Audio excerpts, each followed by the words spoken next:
Hi people, this is Ian Roa and welcome to another video of ElMetaleroReviews, alias the Metalhead Reviews.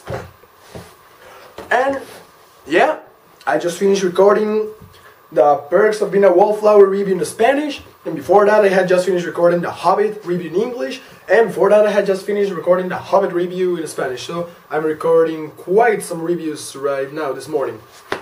Now let's get started with the perks of being a Wallflower.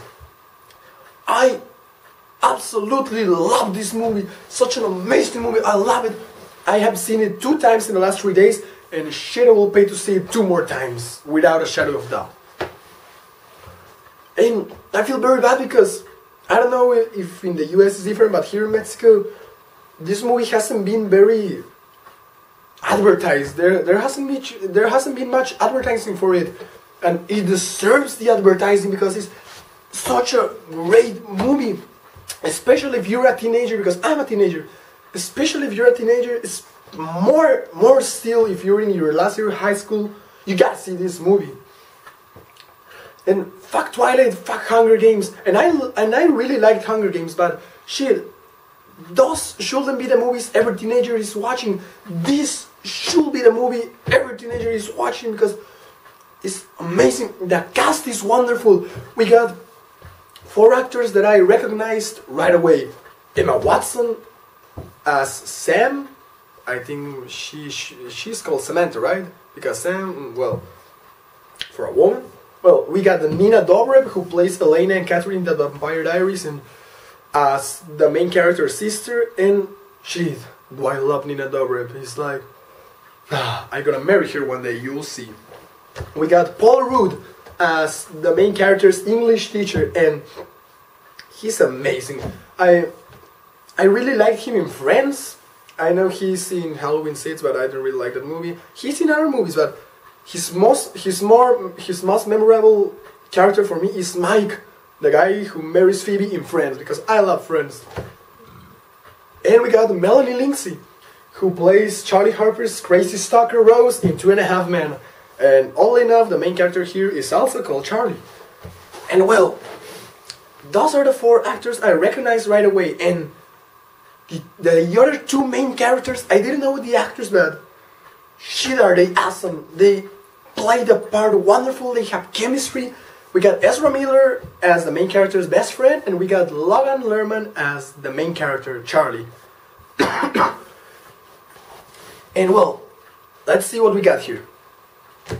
We begin with our main character Charlie, played by Logan Lerman, in his first year of high school. And he's not very sociable, he doesn't have many friends, but then he's not this stereotypical geek. No, he's a normal person who you just can tell is not very sociable. And he goes with his sister, and he's like, no, you can hang out with us, only seniors. And he goes with a friend of him called Susan, and she doesn't even say hi to him anymore. And well, he spends lunch alone, and he's kind of bullied by a guy, but then he's not a typical bully that is like and he spends all the entire movie making the main character's life miserable. No, I mean, he's also got more important things to do. The only 2 times you can see a bully in this movie is 3 times. Someone breaks a book's page, the page of a book that belongs to the main character. In other scene, also in the beginning, you can see some popular guys like stealing. I think they were stealing a homework from him, I don't know. And in the middle of the movie, you see someone putting like his foot here for someone, so he falls over. Then those are kind of things that can happen in real life. I mean, it's not a stereotypical bully. They didn't have a bully, they just have someone bully someone else. It was wonderful because they weren't. A lot of movies put one bully that is very important in the movie, and that doesn't happen in high school. That happens more in elementary school, and I'm so glad they didn't do that here. But well, the main character He has no friends in his first days of school, and he goes to a football game in his school. And no, before that, he goes to he has a class of I don't know how to say in English, carpinteria. They work with wood and shit.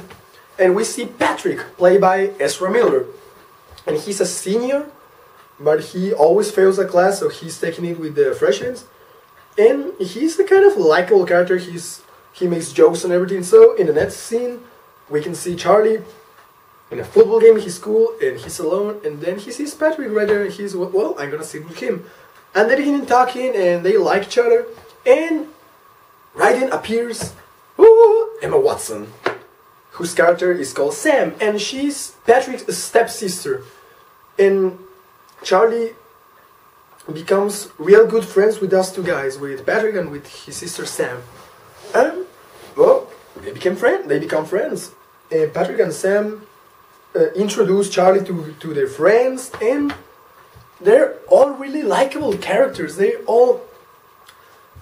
not stereotypes of people. They're actual people that could happen that could exist, and that actually most of us know someone like that in real life. We got the friend who is always making jokes, and he's kind of good looking, and everybody loves him. We got the girl who is kind of a punk, but it's not stereotypical punk. She just has like one bit of hair painted blue, and that's it. We got the nice normal girl, no really attributes to her. The nice normal guy, no real attributes to him. Well, yeah, that people could exist in real life, and well, I don't know if there's any much to say about the movie, because this is a review, not a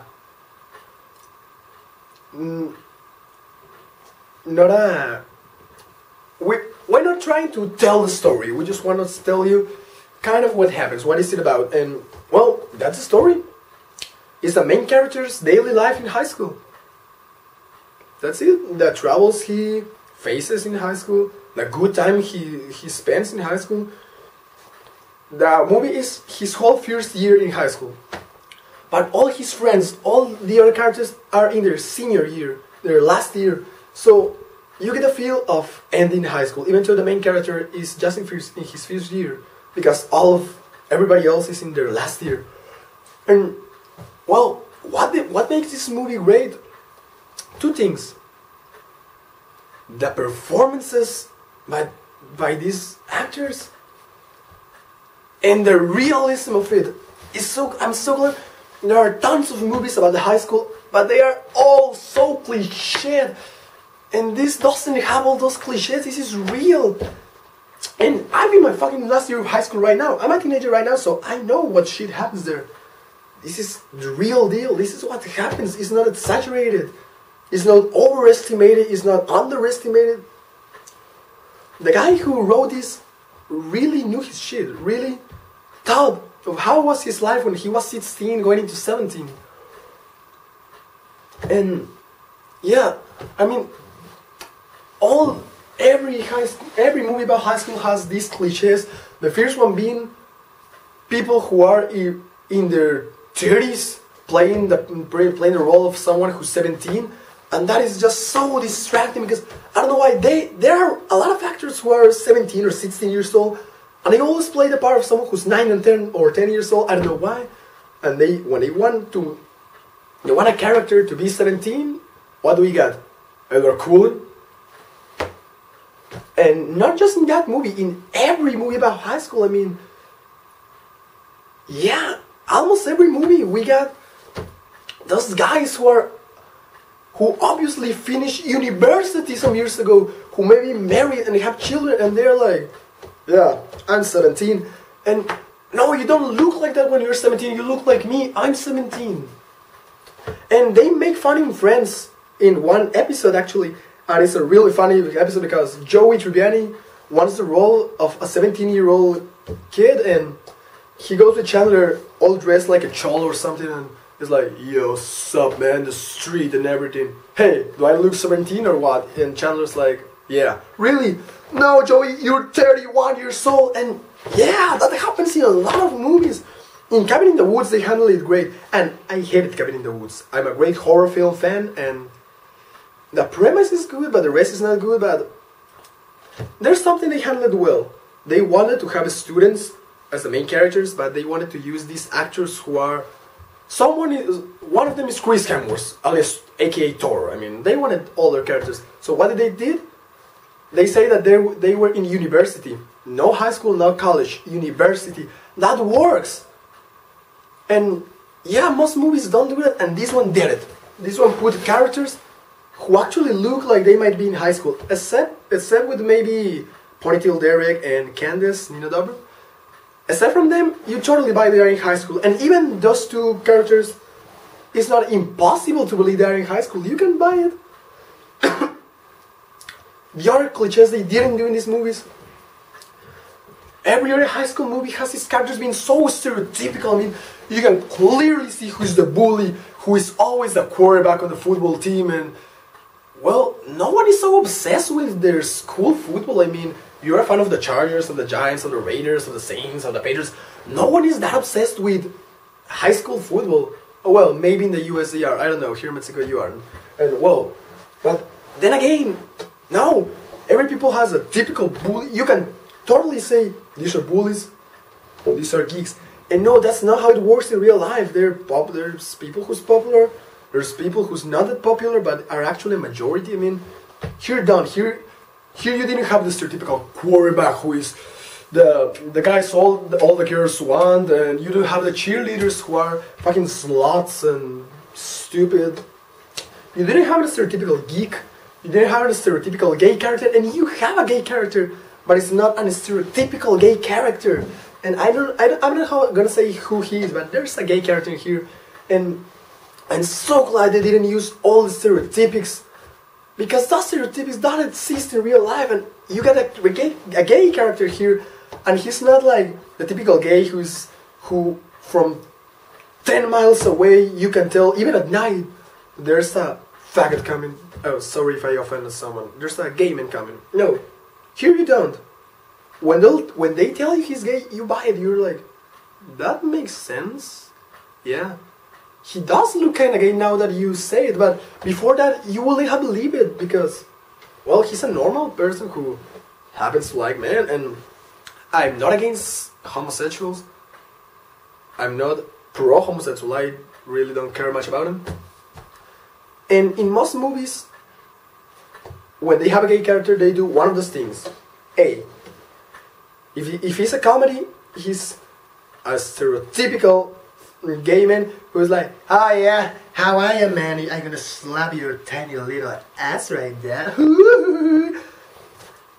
Why the fuck did I just say that? Well, do you have that character? And it's good. It's great in comedies because you can do a lot of really good jokes for him. And when it's not a comedy, you always have like the character who nobody understands because he's gay and everybody bullies him, and heterosexuals we're all monsters because we don't understand him and he's the poor gay. No, you don't have that here. You just have, and he's not the gay character. He's a character who happens to be gay. His homosexuality is not the focus on him. The focus on him is who he is. His sexuality is just something that he has, and it's not his main focus. And you don't see the movie telling you like, gay men are the worst and you gotta go. But you don't see the movie going like, we gotta accept them and understand them. No. The movie doesn't take sides, and in everything this movie... ¡Ay, voy! ¡Dile que ahorita le hablo! Sorry, they're calling me. Well, they can wait a bit. They can wait a moment. You don't see this movie taking sides. I mean, in everything. When two friends have a fight in this movie, you don't see one being a douchebag to the other. You can clearly justify him being angry, and then you don't see the other one being a douchebag neither. You can justify why he did what he did. I mean, this movie is very neutral because life is neutral. Life doesn't have life seldom has heroes and villains, and this movie gets them. And then you just see the character. You don't support, but you're not against the gay character. You're just like, well, he's gay. He's not ashamed of it. but the guy who he is with is ashamed of it, so they gotta keep it a secret. And yeah, that happens in real life. They are not tormented by it. There is just something they haven't. Yeah. But dile que ahorita le hablo. Okay, sorry about that. Yeah, in real life, yeah, that's what happens. Some homosexuals are not ashamed of it, and they can tell everyone who they are. Some don't, and keep it a secret. And none of those two things is good, neither bad. It's just ideas people have, and they show it here. They don't make you think like they gotta go out. They don't make you think keep it a secret. It's just what they want. And then again, they just tell you like, okay, this character is gay. His friends accept him for who he is. His friends don't care about his sexuality. And yeah, the rest of the war, when they found out, they make fun of it. They bully him for it, and well, that's real life. I mean, it's not that I'm against or pro them, but yeah, in real life, when someone accepts his homosexuality, probably the people who cares for him will accept it. Probably the rest of the world won't. And yeah, they show it here, but they don't focus on it, and it's great. And what other cliche? Oh, the romance cliche. There's nothing as cliche in movies as romance.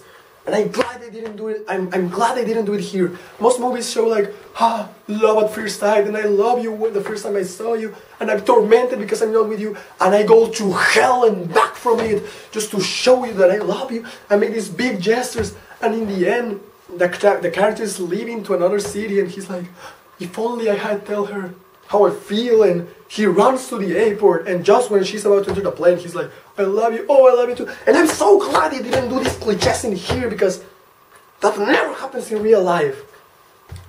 Here, and I'm not spoiling everything, from the beginning, they tell you that Charlie likes them. He just met her, and yeah, he thinks she's pretty. He sees her, and yeah, she's pretty. But just that. And then he begins hanging out with her, and they become really good friends, and he likes her more and more every time, and he genuinely falls in love with her. And then again, we don't have him shouting and telling everyone he's in love. No. Everybody can tell that he's in love, but he isn't telling everybody about it. And that's what happens in real life. He just keeps me his friend, and she knows that he likes her. And you know she kind of likes him too, but they don't speak about it every time. And every scene when they are together, you can tell how much he loves her and how strong are his feelings for her. But he doesn't say it. It's just something you can tell. And he's not tormented for not being with her. You can see he's sad sometimes, but he doesn't have a tormented life because of it. And yeah, it's just how romance is in real life, especially teenage romance. He just meets her, he thinks she's pretty, then he begins liking her every time more. He falls in love with her. He friendzones him, and he friendzones him because she likes to go out with really hot guys who treat her like shit. And yeah, that's what most girls do in real life. They friendzone the good guy, who obviously is the right guy from her, and she goes with the guys who treat her like shit. And then again, is he tormented? No, he's really sad, but he keeps on with his life. And he even tries to be with other girls. He even tries to be somebody else's boyfriend, but he can't do it because of how much he likes her. And yeah, that's how it happens. And then in the end, he reveals his feelings for her. And he doesn't do it like going to the airport because she leaves town for college. And yeah, from the beginning of the movie, they make clear that they are gonna leave town for going to college. And he doesn't chase her to the airport. He just, the day before she leaves, he tells her all his feelings. And in the next day, he says goodbye. And that's it. That's how it happens in real life. No one chases someone to the airport. You tell her how you feel the day before she leaves, or some days before. And yeah, and there are two scenes that happens in Emma Watson's room, and they're not what you're thinking. Well, one maybe a bit, but no. There are normal scenes where they are talking, and they're so emotional, so emotive. These two guys, Emma Watson and Logan Lerman, have a real good chemistry. All the chemistry Emma Watson never had with Rupert Grint in 8 Harry Potter movies, she has it with him in the first half an hour of this movie. Yeah, Ron and Hermione never worked. Everybody wanted Harry and Hermione. I know Harry's with Ginny, but Ginny's never developed. She's just developed as Ron's sister and as Harry's girlfriend. Why not make Harry and Hermione? And not just in the movies, I read the books, and I think the same in the books. They don't have chemistry, Rupert Grint and Emma Watson, and she does have that chemistry with Logan Lerman, and it's a great chemistry. You feel it, and you really feel their love, because they're not making a Twilight movie cast fit. They're just together as friends, and when they talk about it, you can really feel how much he loves her from when he tells it that, and he cries in some time, but he's not always crying, and it's good. That's how romance happens in real life. That's why the movie is so emotional, because of how real it is. And there are a lot of really emotional situations, and none of them is exaggerated. There are situations that could happen in real life. The only exaggeration, and it's not a bad exaggeration, is a trauma the main character has from his childhood. And it's the only problem with the movie. It's not really well explained. You get what happens, but you're like, am I getting it right? Or it didn't happen? Or what the hell? But it's not a very big deal. I mean, you couldn't care. Like, it's about a family member, and you couldn't care less for his family in this movie.